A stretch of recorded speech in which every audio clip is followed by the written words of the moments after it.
Que Deus te abençoe, irmã Roberta, em nome de Jesus. Quero deixar para a meditação dos irmãos a carta de Paulo aos Romanos, no capítulo 6, o versículo de número 4. Romanos 6 e 4, e com base nesse texto, falar algumas palavras aqui com os irmãos, que diz assim: de sorte que somos sepultados com Cristo pelo batismo da sua morte, para que também, como Cristo ressuscitou dos mortos, pela glória do Pai, assim andemos nós também em novidade de vida. Amém. Queridos e amados irmãos, a vontade de Deus é que cada um de nós, servos do Senhor, cada um ande em novidade de vida diante de Deus. Eu quero que você repita essa frase após mim: novidade de vida em Cristo. 1, 2, 3. Novidade de vida em Cristo. Mais uma vez, novidade de vida em Cristo.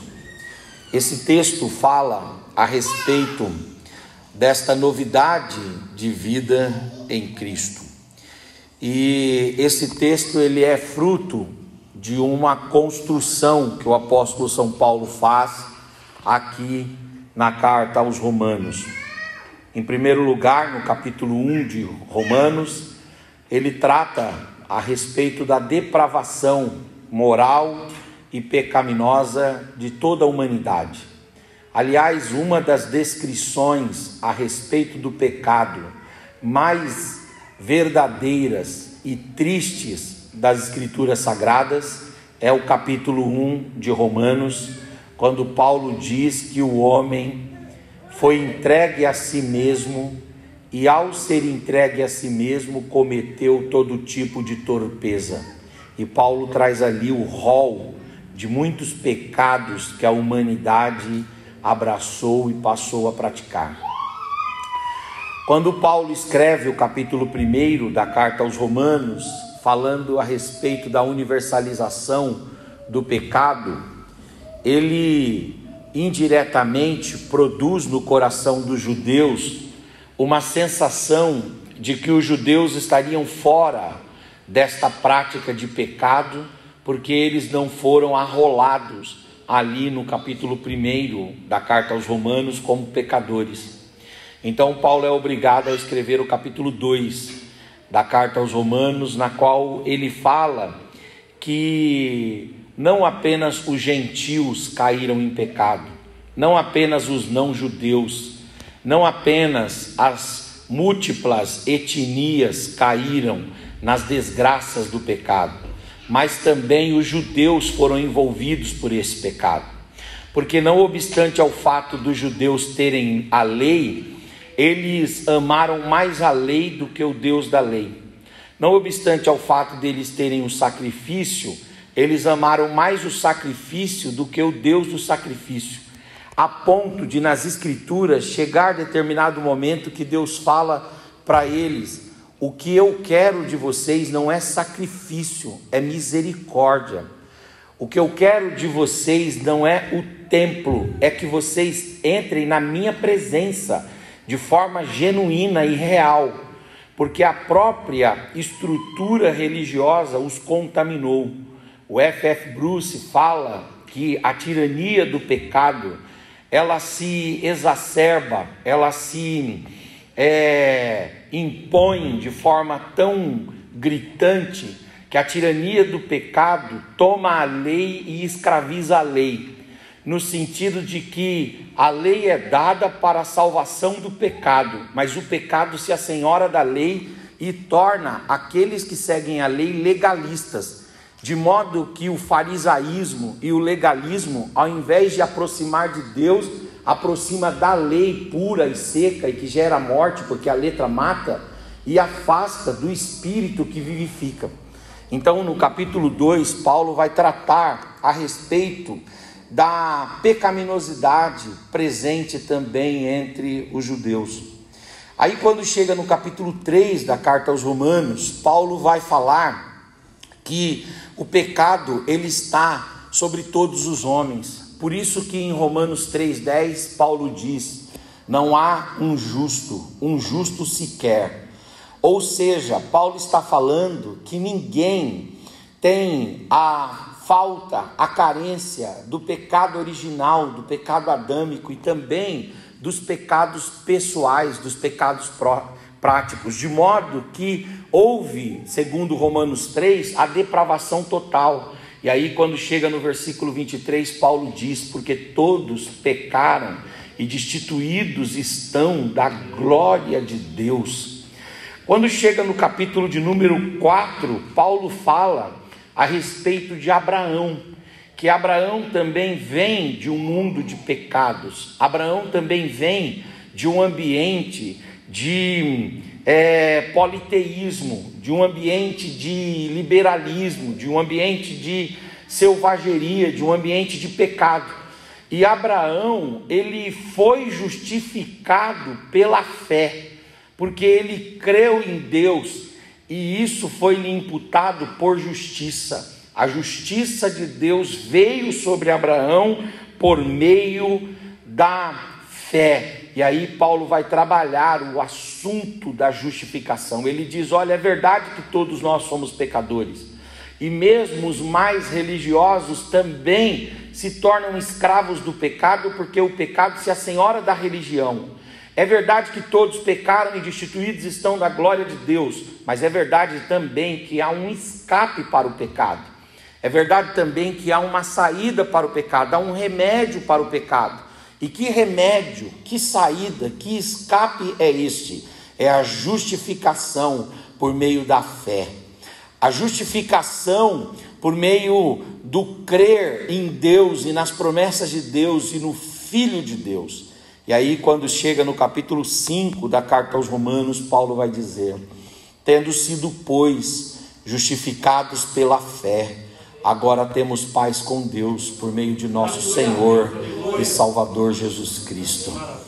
E quando ele fala sobre a justificação pela fé em Cristo, no capítulo de número 5, ele fala: Abraão, ele morreu crendo no advento do Filho de Deus, mas nós estamos vivos crendo também no advento do Filho de Deus, que ele veio em carne, viveu entre nós 33 anos e meio, e ele foi levantado no madeiro lá no Gólgota, e ele morreu em nosso lugar para expiação, para redenção e para remissão dos nossos pecados.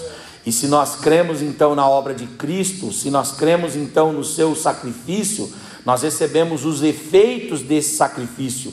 E os efeitos desse sacrifício é que o justo morreu pelos injustos, o santo pelos pecadores, o rico pelos miseráveis, Deus pela humanidade, o Criador pela criatura, o Filho de Deus pelos inimigos de Deus, e nisso a justificação para cada um de nós.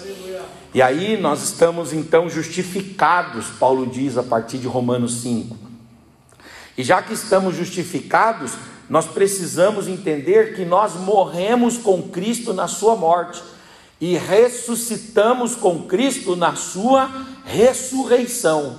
E já que passamos então por esta metanoia, por esta metamorfose, melhor dizendo, por essa transformação de morrermos com Cristo na sua morte e ressuscitarmos com Cristo na sua ressurreição, então agora, uma vez que nós éramos pecadores, tentamos ser religiosos, mas a religião nos afundou ainda mais no pecado. Nós também não somos justos por natureza, mas fomos justificados agora pela fé em Cristo Jesus. Uma vez justificados, Paulo diz em Romanos 6, nós agora, já que somos justificados, precisamos viver uma vida de novidade em Cristo Jesus, o nosso Senhor. A novidade em Cristo não é para aquele que é pecador, não é para aquele que é religioso, não é para aquele que está depravado no pecado. A novidade em Cristo é uma novidade para aqueles que já foram lavados, remidos, perdoados, vivificados e ressuscitados pela obra de Jesus Cristo, nosso Salvador. A novidade em Cristo é para você. O que significa esta novidade em Cristo? Primeiro, a novidade em Cristo significa que nós temos uma nova natureza em Cristo. Segundo aos Coríntios, capítulo de número 5, versículo de número 17, diz a palavra de Deus: assim quem está em Cristo, nova criatura é. As coisas velhas já são passadas, e eis que tudo se fez novo. Quem vive uma novidade em Cristo, tem uma nova natureza em Cristo, tem uma experiência transformadora, revolucionária, gloriosa, que é a experiência do novo nascimento. O Nicodemos, que era mestre do judaísmo, chega para Jesus um dia à noite e fala para Jesus: Senhor, eu tenho cumprido toda a lei, eu sou professor da lei, o que me resta, o que me falta para entrar no reino de Deus? Jesus falou: meu filho, só te falta uma coisa, te falta nascer de novo. Aí o Nicodemos vem e fala assim: tá bom, mas como é possível eu entrar no ventre da minha mãe fisicamente e sair dele? Isso não é possível. Jesus falou assim: verdade, Nicodemos, isso não é possível. E mesmo um homem inteligente como você não consegue perceber como é possível nascer de novo. Mas eu quero dizer para você, Nicodemos, que é possível nascer de novo, não mais naturalmente do ventre da mãe, mas da água e do Espírito, ser vivificado em Cristo Jesus, receber uma nova natureza em Cristo Jesus, ser transformado por Cristo Jesus e se tornar uma nova criação em Cristo Jesus. Isso é novidade de vida. A novidade de vida está em ter uma nova natureza em Cristo Jesus. A Bíblia diz que Deus fez o homem à sua imagem e conforme a sua semelhança. Isso lá em Gênesis capítulo 1, versículo 26 e 27. Porém, Gênesis 5:1 diz: e Adão gerou filhos conforme a sua imagem de Adão, conforme a sua semelhança de Adão. Adão gerou filhos conforme a sua própria imagem. Depois do pecado, o homem foi gerado do pecado, contaminado. Mas aí vem Cristo, e Cristo ganha esse homem. Cristo liberta esse homem. Cristo redime esse homem. E Cristo agora gera um novo homem, uma nova mulher, uma nova criação, uma nova, aleluias, dinastia, uma nova estirpe, uma nova etnia, uma nova coletividade, uma nova raça. Que raça é essa? Daqueles que são nascidos em Cristo Jesus e que receberam uma nova natureza. Você não tem a imago Dei deturpada, você não tem a imagem de Deus turvada, não. Você tem a imagem de Deus restaurada em você, refeita em você, porque agora você reflete a glória, o poder, o esplendor e a imagem de Jesus Cristo, o nosso Senhor e o nosso Salvador. Viver em novidade de vida em Cristo é ter uma nova natureza em Cristo Jesus. Você tem uma nova natureza. Não é mais a natureza adâmica, pecaminosa, é a natureza de Cristo Jesus, o nosso Senhor. Viver em novidade de vida em Cristo significa ter uma nova relação com o Espírito Santo de Deus. O Espírito Santo, ele estabelece uma nova relação com cada um de nós. Como que era a relação do Espírito Santo antes de nós sermos justificados por Cristo e sermos uma nova criação em Cristo? A ação do Espírito Santo em nós era apenas evangelizadora. O Espírito Santo já agia em nós, fazendo o quê? Batendo na porta do nosso coração, da nossa consciência, da nossa mente. Mas o Espírito Santo estava fora de nós, batendo em nosso interior, persuadindo, argumentando, tentando o convencimento, mas sempre do lado de fora. Mas o dia que nós recebemos Jesus e fomos justificados por Jesus, o nosso coração, a nossa mente, a nossa alma, o nosso interior, a nossa vida se abriu, se escancarou para o Espírito Santo de Deus. E aí o Espírito Santo entrou no nosso coração, o Espírito Santo invadiu a nossa alma, o Espírito Santo tabernaculou conosco e o Espírito Santo passou a morar em nós.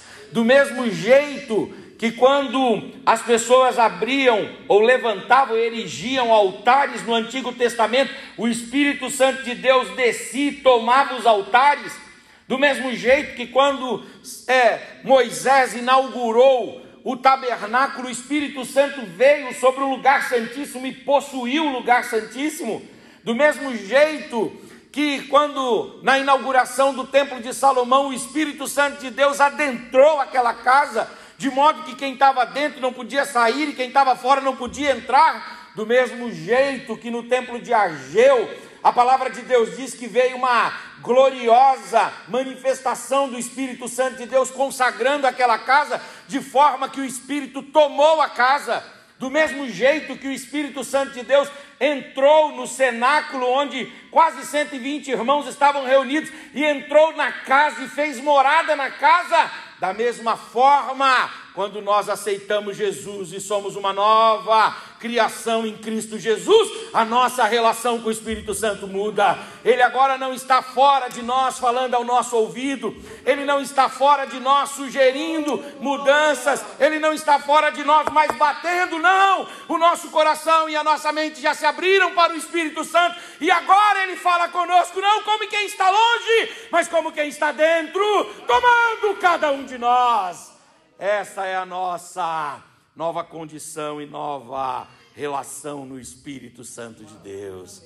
E o Espírito Santo, ele selou-nos, aleluias, com o selo, com o penhor e com a marca da promessa de Deus.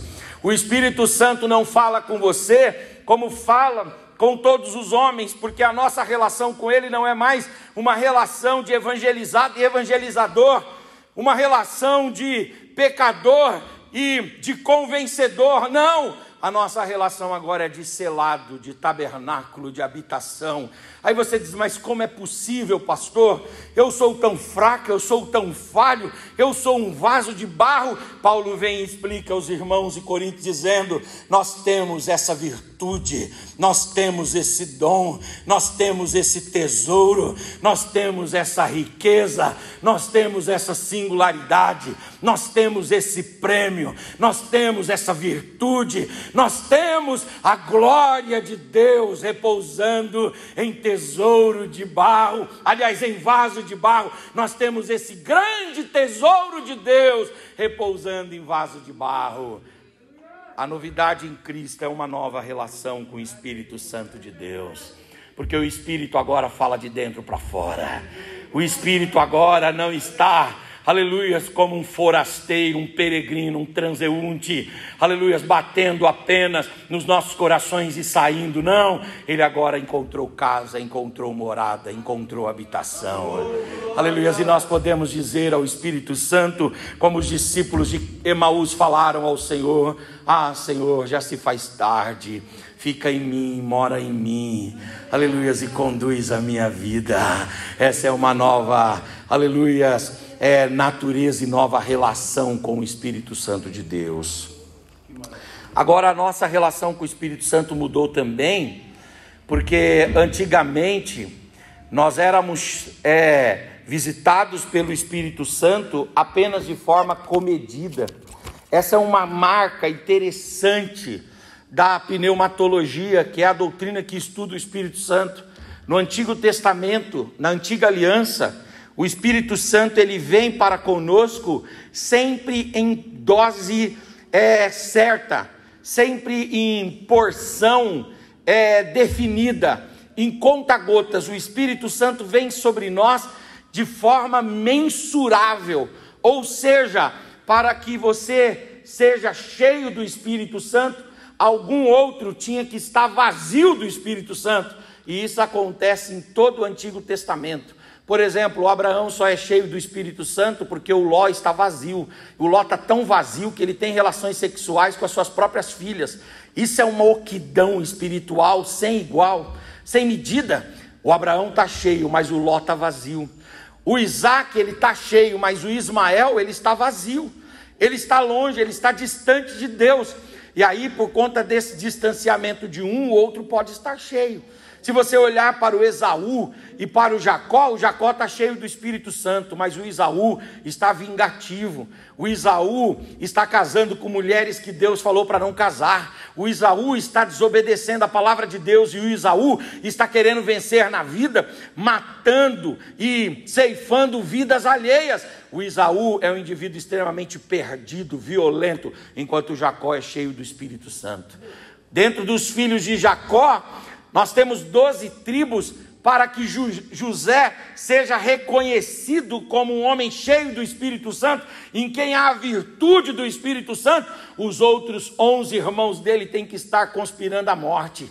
Os outros 11 irmãos dele têm que estar enciumados, invejosos, indivíduos que odeiam.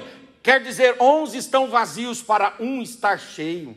Quando você pensa ali no Moisés, para o Moisés estar cheio, o Arão e a Miriam têm que ser extremamente preconceituosos. Tem um texto na Bíblia que fala que Moisés casou com uma mulher cuxita ou cusita, e esta mulher, ao que tudo indica, era afrodescendente, era uma mulher negra. E aí então, por conta do preconceito, Arão e Miriam começaram a blasfemar contra Moisés. Quer dizer, para um estar cheio do Espírito Santo, o outro tem que estar tomado pelo preconceito, pela discriminação, pela sectarização, né? O indivíduo tem que fazer acepção de pessoas para que o outro seja cheio do Espírito Santo. Quando você olha isso ao longo das escrituras sagradas, para o Josué e o Caleb estarem cheios, 10 outros espias têm que estar extremamente distantes de Deus. Para os juízes serem cheios, a nação toda tem que estar longe de Deus. Para o Davi ser cheio, Saul tem que ter demônios.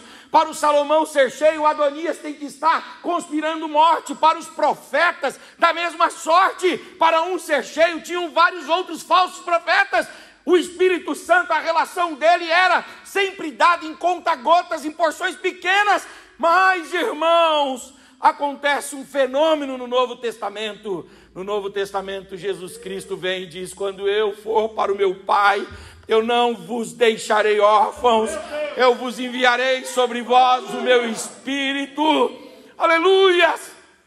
Outro Consolador, e ele estará sobre vós, e vocês então serão revestidos de poder, de unção, de virtude, de graça, e aí vocês sairão pelo mundo como minhas testemunhas. E a palavra de Deus diz que eles estavam reunidos, quase 120, um grupo mais ou menos igual ao nosso aqui. Eles estavam ali aguardando o advento do Espírito Santo. De repente ouviu-se um som veemente e impetuoso que encheu toda a casa. E a Bíblia diz: e não só a casa foi cheia, mas todos os que estavam ali receberam línguas estranhas como que de fogo, repartidas pelo Espírito Santo de Deus, e todos foram cheios do poder, da virtude, da graça e da unção do Espírito de Deus. A palavra de Deus diz que Paulo chegou em Éfeso e ele perguntou para os irmãos de Éfeso: vocês já têm recebido o Espírito Santo? E eles dizem: nós nem ainda ouvimos falar do Espírito Santo. E Paulo diz: em que batismo vocês foram batizados? E eles dizem assim: nós só fomos batizados no batismo de João, por Apolo. É mesmo? É? Vocês não sabem que todos vocês têm o direito, todos vocês têm a oportunidade de receber o Espírito Santo? Mas a mentalidade retrógrada de que o Espírito Santo é para uma classe específica, para alguns privilegiados, para alguns monopolizadores da glória de Deus, essa consciência tomava a mente dos irmãos de Éfeso. Aí Paulo vem e diz: não, meus irmãos, o Espírito não é mais dado em conta-gotas. O Espírito Santo não é mais dado para uns, para que outros fiquem ocos. Não, o Espírito Santo agora pode ser derramado sobre todos. Então como é que nós recebemos isso? Dobra o joelho aqui que nós vamos orar por você. E a palavra de Deus diz que eles oraram, e os irmãos foram cheios da presença e da graça e da glória do Espírito Santo de Deus. Eu quero dizer para você que a nossa relação com o Espírito Santo mudou, e por isso nós podemos viver uma novidade de vida. Novidade de vida é uma nova natureza em Cristo, é uma nova relação com o Espírito Santo. E a novidade de vida, aleluias, glória a Deus, é uma nova relação com o nosso destino eterno. Nós, irmãos, tínhamos um destino eterno, que era o destino da perdição, a danação eterna, o sofrimento eterno, a dor eterna, a angústia eterna. Aleluias! É triste saber disso, porque alguns acham que o inferno é nesse mundo aqui. E alguns teólogos até um pouco mais liberais dizem assim: o sofrimento tem a ver com esse tempo. Quer dizer, se você sofre aqui nesse mundo, você já vai ter o inferno. O inferno não tem nada a ver com esse sofrimento aqui. O inferno, ele é uma evolução, ele é uma progressão desse sofrimento que está aqui. Esses sofrimentos que nós passamos aqui são apenas lampejos do que seriam, de fato e de verdade, as dores, os ais do inferno. E era para lá que nós estávamos caminhando, para a danação, para a perdição, para a precipitação, para a sepultura, para o inferno, para a dor, para a angústia, para o distanciamento de Deus. Mas aí, irmãos, nós fomos justificados em Cristo. E a rota da nossa vida foi redirecionada. E agora nós somos, como escreveu os irmãos, aleluia, o escritor aos irmãos hebreus, nós somos vocacionados para o celestial. Nós agora não estamos andando mais a passos largos para o inferno, mas nós estamos caminhando para o celestial. Por isso que nós cantamos que marchando ou caminhando nós vamos para Canaã. E quando dizemos isso, não é uma Canaã passageira, uma Canaã temporária, uma Canaã humana. Caminhando nós estamos andando, caminhando estamos indo para a Canaã celestial. Aleluia. Por quê? Porque a novidade em Cristo é você ter um novo destino, uma nova relação com o destino. Quem quer viver a novidade de Deus em Cristo Jesus?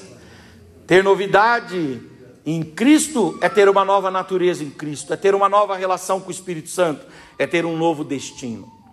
Agora, ninguém vive esta novidade em Cristo se não fizer pelo menos 3 coisas. Primeiro, não é possível ter a novidade em Cristo sem cumprirmos o que está em Colossenses, capítulo de número 3, versículos 1 e 2, quando diz assim: portanto, se já ressuscitastes com Cristo, buscai as coisas que são de cima, onde Cristo está assentado à destra de Deus. Pensai nas coisas que são de cima, e não nas coisas que são da terra, porque já estáis mortos e a vossa vida está escondida em Cristo Jesus, o nosso Senhor. Ninguém vive uma novidade de vida em Cristo se não buscar as coisas que são do alto, se não encher a mente, o coração dos valores celestiais, se nós, aleluia, não pensarmos, não tomarmos a nossa mente, o nosso pensamento com as coisas que são do alto, nós nunca viveremos a novidade de Cristo Jesus em nossa vida. Só é possível viver a novidade de Cristo colocando a nossa mente nos céus. O corpo na terra, mas a mente no céu. O corpo na terra, mas a mente no céu. O corpo na terra, mas a mente no céu. Por isso que Paulo, quando vai escrever aos irmãos de Filipos, ele diz no capítulo 4, versículo de número 8, quando ele fala: portanto, quanto ao mais, irmãos meus, tudo que é verdadeiro, tudo que é honesto, tudo que é justo, tudo que é puro, tudo que é amável, tudo que é de boa fama, se há alguma virtude e se há algum louvor, nisto vocês devem pensar. Aleluias, glória a Deus. São valores dos céus que nós devemos buscar. Quando nós contaminamos, poluímos a nossa mente com aquilo que é da terra, nós não conseguimos viver a novidade de Deus. Nós somos mais um na multidão. Mas quando nós ousamos pensar nas coisas que são do alto, ousamos deixar os nossos sentimentos serem influenciados pelas coisas do alto, quando nós paramos, aleluia, e decidimos viver, não com base no que nós vimos aqui nesse mundo, mas com base no que nós percebemos e aprendemos das mansões celestiais, daí sim, nós vivemos uma novidade de vida em Cristo Jesus, o nosso Senhor. Sem tocar no seu irmão, diga para ele, pense nas coisas que são do alto. Aleluias, glória a Deus. Aleluias, fala para ele aí, fuja da mediocridade. Diga, fuja da mediocridade. Viva as coisas que são do alto, viva nas alturas. Viver nas alturas é você pensar na palavra de Deus, se alimentar da palavra de Deus, se alimentar do Espírito Santo, se alimentar da vontade de Deus, se alimentar dos valores do reino de Deus, se alimentar de Deus. É você então pensar nas coisas que são do alto e não mais das coisas que são aqui da terra. Só é possível viver uma novidade de vida se nós buscarmos, pensarmos e nos alimentarmos daquilo que é do alto, do Senhor, da vida espiritual. Segundo, só é possível viver uma novidade de vida se nós cumprirmos o que Jesus falou em Marcos, capítulo de número 9. Se você puder abrir aí, nós já estamos concluindo. Marcos, capítulo de número 9, versículos 42 em diante, quando Jesus disse: e qualquer que escandalizar um desses pequeninos que creem em mim, melhor que fora que pusessem ao pescoço uma grande pedra e que fosse lançado ao mar. E aí Jesus dá um conselho: se a tua mão direita te escandalizar, corta, porque melhor para ti é entrares aleijado do que terem as duas mãos e ires para o inferno, para o fogo. Aí vem o versículo de número 45, e se teu pé direito te escandalizar, corta-o, melhor é entrares coxo na vida, do que com os dois pés serem lançados na perdição. E o 47 diz: se o teu olho te escandalizar, lança-o fora, porque melhor para ti é entrares cego no reino de Deus, aleluias, ou tendo um olho só, do que com os dois ser lançado no fogo eterno. Aqui a palavra é amputação, a palavra é castração.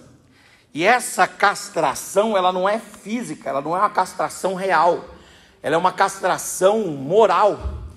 Jesus está falando aqui que nós, para vivermos novidade de vida, temos que pensar nas coisas que são do alto, mas nós também temos que arrancar da nossa vida tudo aquilo que nos afasta de Deus. Pode ser o olho, pode ser a mão, pode ser o pé. Isso daqui são apenas ilustrações de coisas que cada um de nós tem na vida, e nós sabemos que estas coisas nos afastam de Deus. Estas coisas nos levam a viver gangorras espirituais. Estas coisas nos fazem viver depressões e vales espirituais. E a vontade de Deus é que nós nos livremos destas coisas, que nós pratiquemos a autocastração destas coisas, nós pratiquemos a amputação destas coisas, ou seja, devemos arrancar de nós os velhos hábitos, as velhas manias, as velhas atitudes, as velhas conquistas, aleluias, pecaminosas que a gente foi adquirindo na vida, nós devemos arrancar de nós. É muito interessante que a Bíblia sempre fala de nós nos revestirmos do novo, ela sempre fala disso, mas ela fala disso sempre usando o paralelismo, que é muito próprio da cultura hebreia, que é o seguinte: você só pode se revestir do novo se você tirar o velho. Você nunca pode colocar vinho novo em odre velho. Você não pode vestir, aliás, colocar um pano novo num tecido roto, num pano velho. Você não pode colocar um vestido novo em cima do vestido velho. Por isso nós devemos nos despir do velho homem. Nós devemos jogar fora todo o odre velho. Nós devemos jogar fora toda a roupagem velha. Nós devemos amputar, castrar tudo aquilo que nos afasta de Deus. E se fizermos isso, viveremos uma novidade de vida em Cristo Jesus, o nosso Senhor. É fácil esse processo de autocastração, de autoamputação? É doloroso, é doído. Você precisa ter uma virtude, uma força em você descomunal. Mas se você tomar essa posição e essa postura, há um novo de Deus para você. Há uma novidade de Deus para nós quando nós, aleluias, nos livramos dos maus hábitos. E por fim, eu quero terminar dizendo que só vive a novidade de vida aquele que faz o que está em Gálatas capítulo 5, versículo 16, que é ser cheio do Espírito Santo e viver uma nova vida no Espírito Santo de Deus. É muito interessante quando o apóstolo São Paulo, escrevendo aos irmãos de Gálatas, ele vai dizer no versículo 16: digo, porém, agora, irmãos, já que vocês foram ressuscitados, justificados, vivam e andem em espírito e não cumpram a concupiscência da carne. Só tem um jeito de nós vivermos a novidade, é com esta tríade maravilhosa, pensando nas coisas que são do alto, amputando as coisas que nos afastam de Deus e vivendo e andando no Espírito. Portanto, agora nenhuma condenação há para aqueles que estão em Cristo Jesus. E aí o texto continua e diz que não andam mais segundo a carne, mas andam agora segundo a vocação, a orientação e a direção do Espírito Santo de Deus. Fica de pé no seu lugar em nome de Jesus. Há novidades de Deus para nós. A novidade para quem pensa nas coisas que são do alto. A novidade para aqueles que estão dispostos a automutilar-se por amor ao Evangelho, não no sentido físico, mas no sentido moral, de abrir mão mesmo de coisas que afastam de Deus. E há uma novidade para aqueles que tomam a decisão de não andar segundo o curso da carne deste mundo, mas segundo a influência, o poder e a direção do Espírito Santo de Deus. A novidade de Deus para você. Fala para o seu irmão, novidade em Cristo. Diga para ele, novidade em Cristo. Aleluias. Fala para ele, você não vai ser medíocre. Diga para ele, você não vai ser medíocre. Não vai ser ordinário. Aleluias, não vai ser comum. Não vai ser mediano. Não vai ser um homem médio. Há uma novidade, há uma grandeza, há um esplendor. Há algo extraordinário de Deus para nós. Aleluias, glória a Deus. Aleluias, glória a Deus. Você que está na sua casa, tome essa decisão hoje de viver essa novidade que há em Cristo Jesus, o nosso Senhor, para nós. Nós oramos aqui, Senhor, esta manhã, Pai. Em primeiro lugar, ó Deus, te agradecendo pela Tua palavra, que a Tua palavra veio ao nosso coração, ao nosso encontro.